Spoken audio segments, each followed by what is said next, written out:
What is happening, y'all? Cowboy here, and welcome to my walkthrough for Elden Ring. Now, if you've seen one of my other Souls-like walkthroughs, you know that I typically try to go for 100%, covering all the NPC side quests, every items, all of those things. Because of the open world nature of this is more going to be a platinum walkthrough. We're still going to aim to find every dungeon and get you every spell and all of those things, but just because it is a open world game, I'm sure there are going to be things that people are discovering for years to come. So if I do miss something, I hope you forgive me. But rest assured, you will get through this game following this guide, and you will get your platinum trophy, and you will have more stuff than you know what to do with. So with all that being said, let's jump in. At this point, I'm over about 150 hours played. This is my 5th playthrough, so I'm pretty comfortable with all of the content. Not all 4 of those playthroughs are done. 1 of them is done, 3 of them are ongoing, but so there's a lot of moving pieces to make sure we have everything covered for y'all with this. But anyway, to get started, the first thing we're going to talk about is selecting your class. And in general, for the walkthrough, we are going to suggest a Vagabond.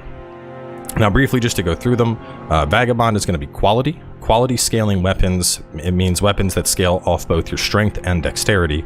And the reason I'm going to recommend that for the walkthrough is because it's going to give you the stats to use the majority of weapons you encounter in the game. And especially on a first playthrough, I think that's really valuable because you'll be able to test out a bunch of different things. You'll be able to find out what you like the most, and that's important. The Warrior, this is kind of your default dexterity class to start. Hero is your default strength class to start. Bandit is if you want to do kind of criticals and bow style of play. This is really fun, but definitely more of an advanced class. Astrologer would be your default mage class to start.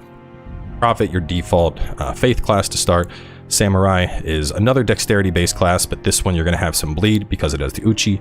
The Prisoner is more of a PvP oriented mage. We have higher dex and intelligence, we have an S-stock, and we have some PvP oriented spells. And then Confessor is more of like a faith paladin type start. So it's a little bit more aggressive than the Prophet, but it still has some faith type stuff. Wretch is your most basic. It starts at level 1, 10 stats across the board, and it has a club. Now, in general, your starting class in Elden Ring is ultimately just going to come down to what do you want your starting stats to be, and what do you want your starting items and weapons to be.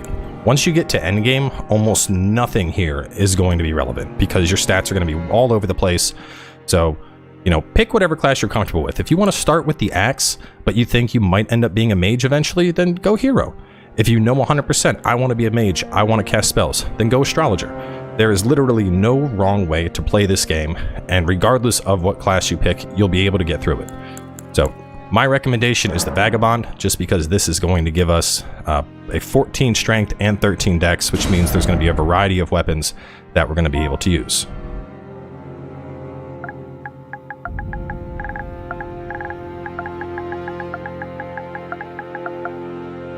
We're not going to worry about changing anything on visuals because we can change that later.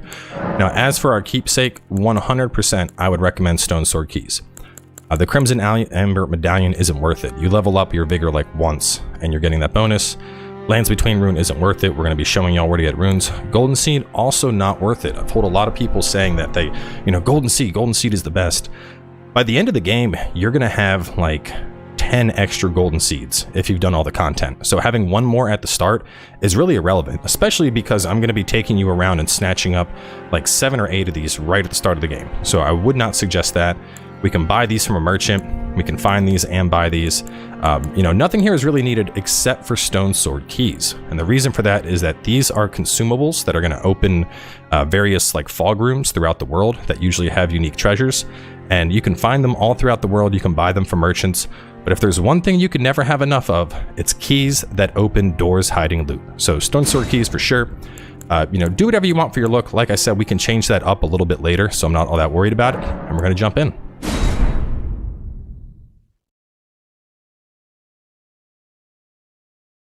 Those curious, I am playing on PS5, so I'm hoping this will be a lot smoother than my previous experience. Because this is a guide to get you through the game as well, I'm going to be skipping cutscenes and stuff. The big thing here is, you can watch all the cutscenes on your own. I'm not worried about that stuff. I want to get as much information as possible packed into these videos. So pick up the finger right there. That is what you use to write messages, leave messages in the game. You can leave messages on the ground, like, you know, stuff like this right here. You know, praise the Tarnished. There's a door over here. There's a unique summon behind this, but it's locked for now. We actually come back to this area later. This is known as the Chapel of Anticipation. But for now, just head this way. Now, there is going to be a starter boss here. You can try and whack him a bit if you want. This guy doesn't even need to kill you. He just needs to do some damage to you. And then after he's hit you a couple times, you end up going down, and it just transports you. So, honestly, I would recommend just save time, run in, let him beat you up, whatever. Oh god, this class fat rolls to start. We're going to fix that in a second for sure.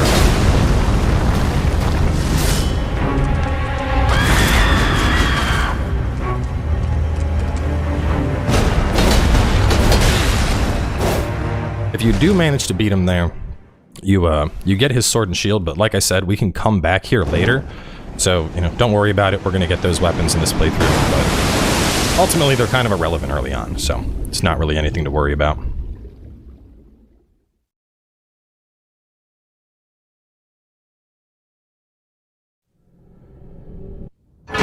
When you wake up, you will now have your flask of Crimson and Cerulean Tears. These are used to heal your health and your FP. Those are the red and blue bars, respectively. The first thing I'm going to point out is this is the tutorial cave. So I don't need to do the tutorial cave, but I will still run through it real fast just for y'all. You do get a emote at the end of it. Plus, this will give us a chance to knock out all the... Well, let me knock out a bunch of the tutorial things real fast. So, equipment, get rid of that. Inventory, get rid of that. Status, this is where you can see your stats. One important thing while you're here, if you hit help and you go to explanation, you have a detailed breakdown of what things do. So vigor is, you know, HP, fire resist, and immunity. And we can tab over here and see that immunity involves your resistance to various poisons and rot. So if you're ever confused about what a particular stat means, just go on over there. Get rid of the message tutorial and the multiplayer tutorial. So this cave is really just to teach you basics. You can see reset camera, lock on, remove target. The basics of this game are R1 is going to be your quick attack, R2 is going to be your heavy attack. I'm going to be providing details via PlayStation buttons, but you know, it's easy to adapt those.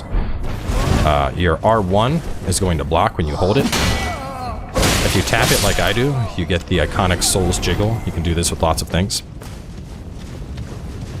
As for your heavy attack, you can also charge that as well. So, you know, regular heavy or charged heavy.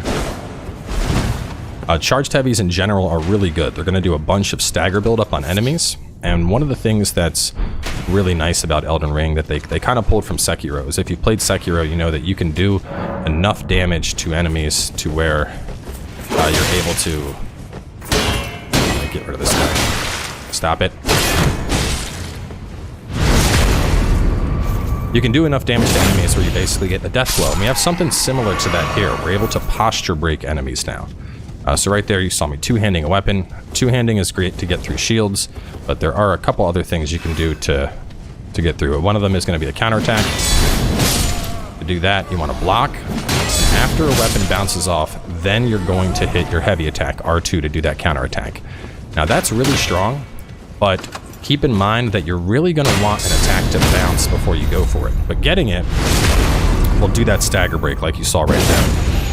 Now you're not going to stagger break every enemy you encounter, but you will quite a few of them.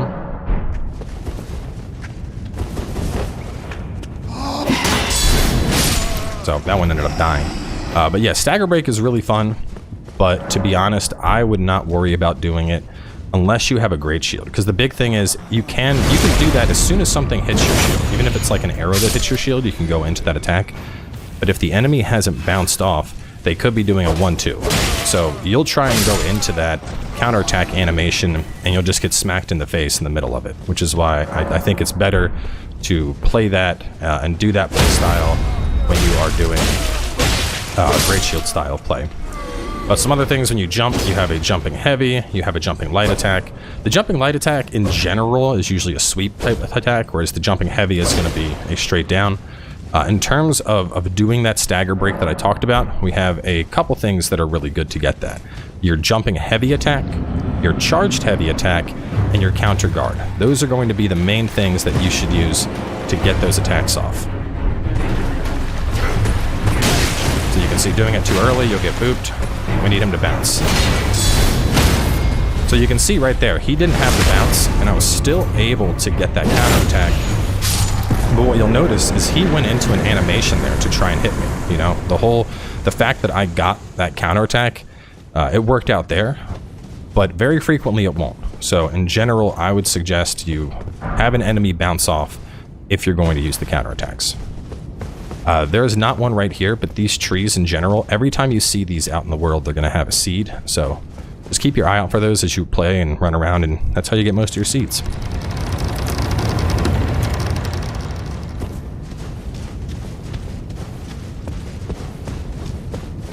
So this is a grace site. These serve as the bonfires for the game. And this is what the Stone Sword Key is for. You can see we have these little imp statues. I would not suggest opening this right now. This is known as the Fringe Folk Hero's Grave. There is some good stuff in there, but at this point in the game, we don't want to try and tackle that. We could get through it, but if I remember correctly, I believe there's a Seed Beast at the end. The Dragon Communion Seal's in there, which is great for arcane-style casting builds, but that's all stuff much later down the line, so don't worry about it for now.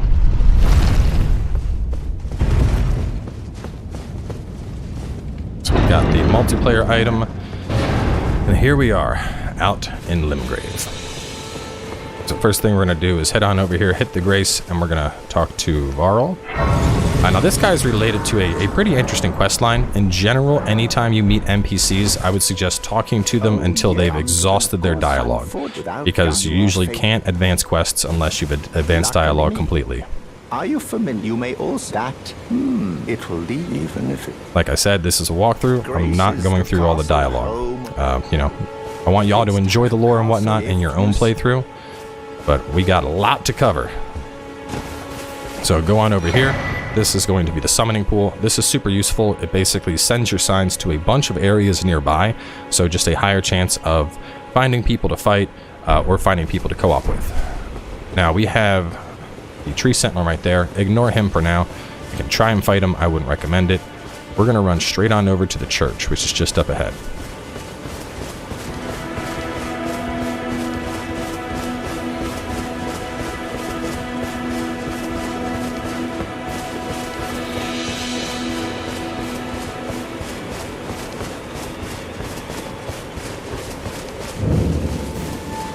Some starter blacksmithing stuff here.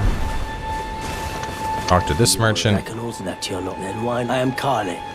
a couple things we're going to want from him. We can't afford all of it right now, but go ahead and just pick up the crafting kit. We're going to come back to him later. Cracked pots are good, telescope is good, and the cookbooks are also good. We could get a torch while we're here too. Never go wrong with a torch. Get that tutorial out of the way.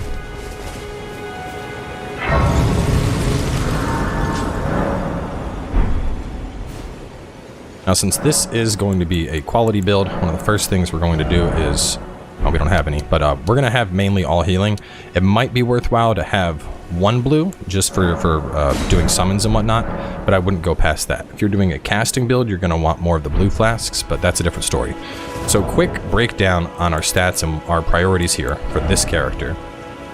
Vigor's our health, we want tons of it. Mind increases our mana, our FP casting bar.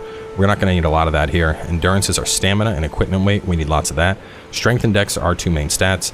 Intelligence, faith, and arcane we're going to largely ignore. Intelligence is for sorceries, faith for incantations, arcane is for unique effects like bleed, as well as item discovery. But the first thing we want to do is lower our equipment weight. So looking over on the right side of the screen where it says equipment load, you notice that when we have this on, we have heavy load. And when we do heavy load, we have this really fat, slow roll. And yeah, you could play like that, but honestly, the thing is, when you roll in games like this, you have something known as iframes or invulnerability frames. And so having a faster roll is going to give you more iframes, you recover faster, and there's less of a chance that you get hit. I would suggest always being at least a medium roll. Now, if you drop off everything, you can see we're now at a light load, and now our character is very zippy. So don't necessarily feel like, oh, you know, I need armor. Armor is good. Like, yeah, armor can be good, but to be honest, armor is mainly going to be for fashion in this game. Another thing is we can always see what damage we're going to do with a weapon if we meet the stat requirements. So looking here, Longsword is right hand armament 1. This is right hand armament 2. If I hit triangle, you can see the attack power over there, 125 and 145. Now, if I two-hand the weapon by holding triangle and tapping R1, I can go again and I can see now it's 135 and 152. And the reason for that is when you're two-handing a weapon, you are getting 1.5 times your strength. And this is important because let's say you find a weapon that requires 30 strength for you to use. If you two-hand it, you can get away with only having 20 strength. So when you find these weapons that have really high requirements on strength, that's something to keep in mind. This does not apply, unfortunately. Oh, it's the stabbing halberd. I don't like that animation. This does not apply to dexterity or anything else. Strength is the only thing that gets that bonus. But so from here, the first thing we're going to do is run on up north to another grace.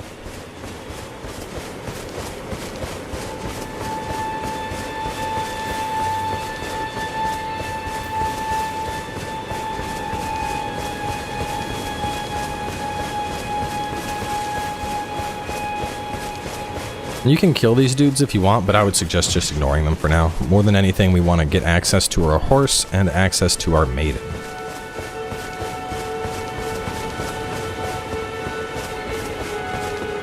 Well, now right there, that kind of obelisk in the center of this area, that is where we're going to get the map. And we are going to want to get that, but we'll grab our horse first, and then we'll run on over there.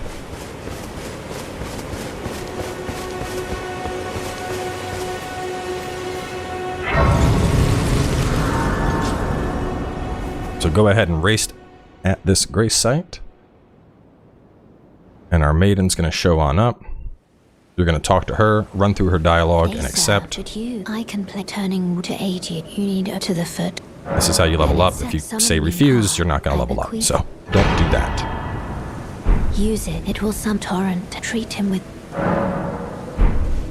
Now you'll notice it's nighttime. I would suggest turning off nighttime for now. In nighttime, there's additional enemies that'll come out in the world. Usually, you know, vampire bats, your giant kind of undead things like skeletons and ghouls and whatnot. But the bigger thing is there's certain bosses. What is going on here? Does it feel like the game froze?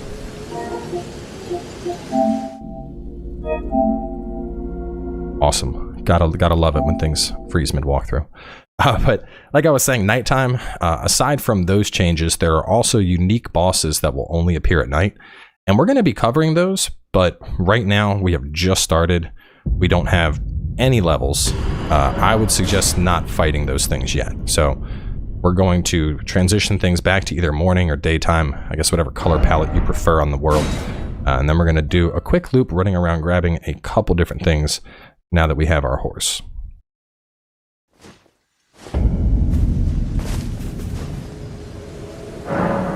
So we're going to go ahead and pass time. Let's make it morning.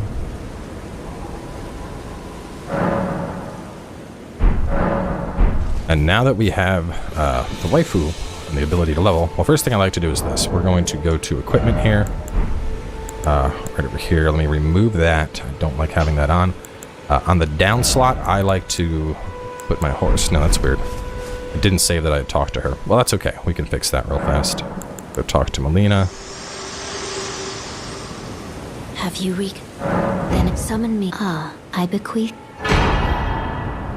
It will summon torrent to treat him with.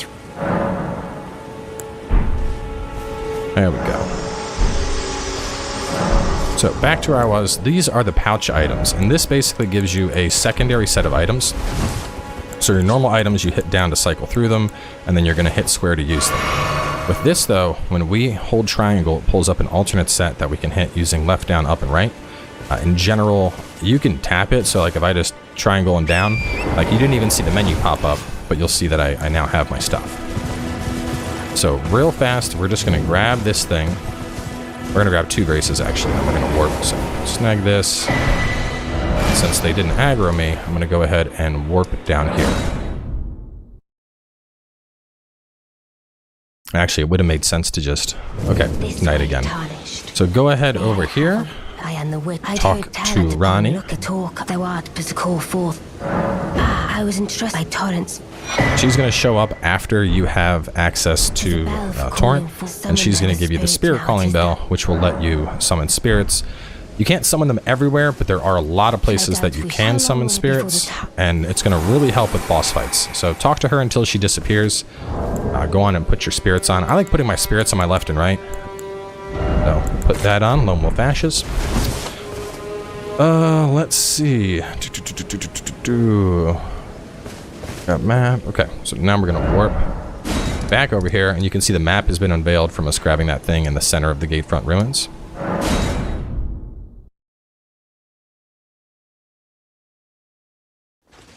And now there is a bunch of things that we're going to want to do.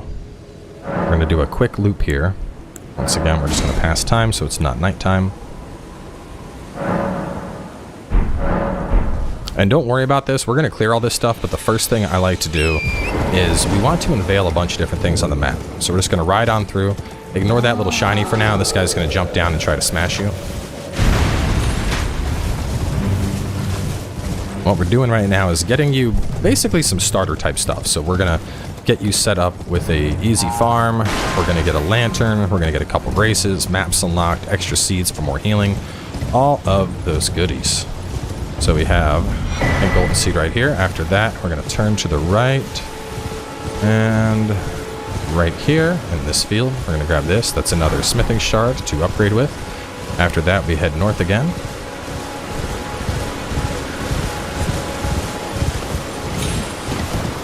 This little shack right there.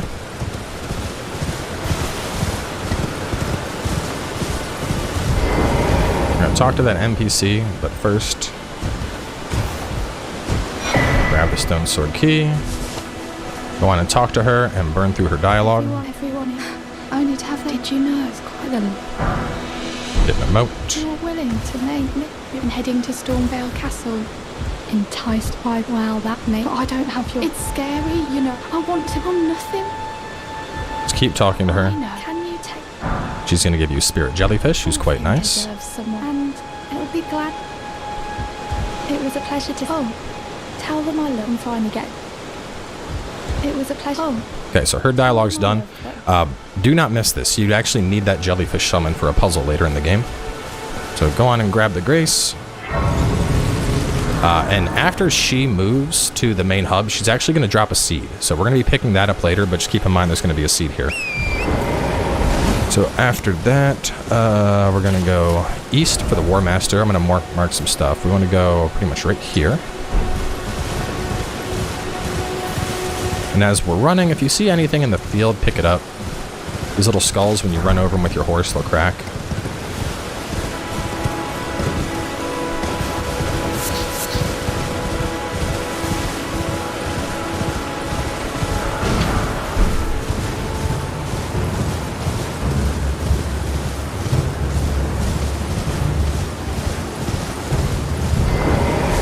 Grab another grace. If enemies are pursuing you, you can always activate a grace, and then you can rest at it as long as you're not actively in combat, like with them hitting you. Not see names, but let me ask. Talk to him. Despite. Tell him my faith holds firm. Now's the time. And this guy has a bunch of different Ash of Wars you can pick up, so if any of these sound good, pick them up. Now, I will say that this guy has a legendary weapon. It is one of the armaments you need for your platinum. Now, you can kill this guy right now and get it, but there's a rather long quest chain that he's involved in, and towards the end of it, he's going to invade you, and you can kill him then and get it. So, you know, if you really want to just get the weapon now, get it out of the way, go for it. I will say that you will lock yourself out of getting the Bloody Wolf armor. So, that armor from the Bloody Wolf class, or the Bloody Knight, or whatever it was in the network test, the one you've seen in all of the promotional art, if you kill this guy now, you cannot get that armor. So just, you know, food for thought. I would suggest waiting.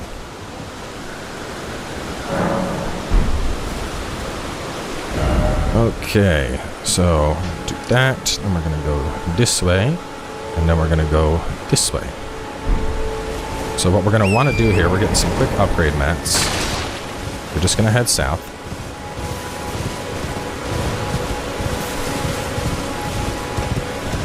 And you can see there's some giants here. We just want to run past one. Get them to look at us and then go hang out by the statue.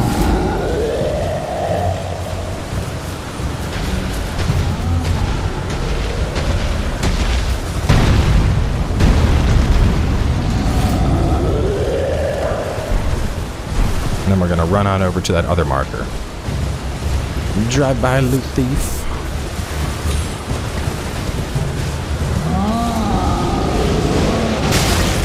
If you get hit, just keep running. Don't worry about it. It'll be fine.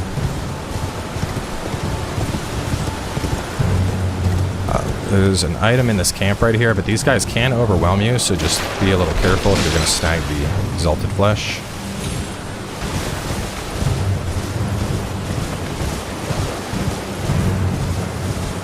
And then we want to run up this little cliffside. Hello? Can you hear me? Help me. I'm stuck. Hello? So talk to this guy. Please. I thank just give and I'll don't dally. Give it your all. Give him a couple whacks.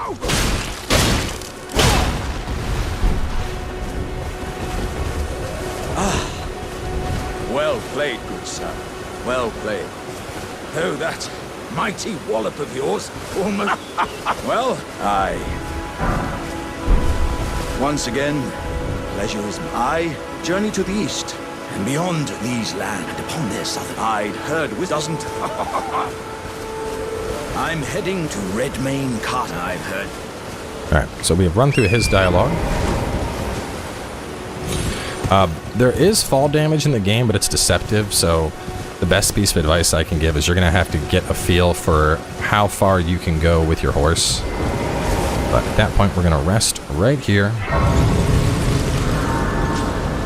And this is where we are going to wrap up.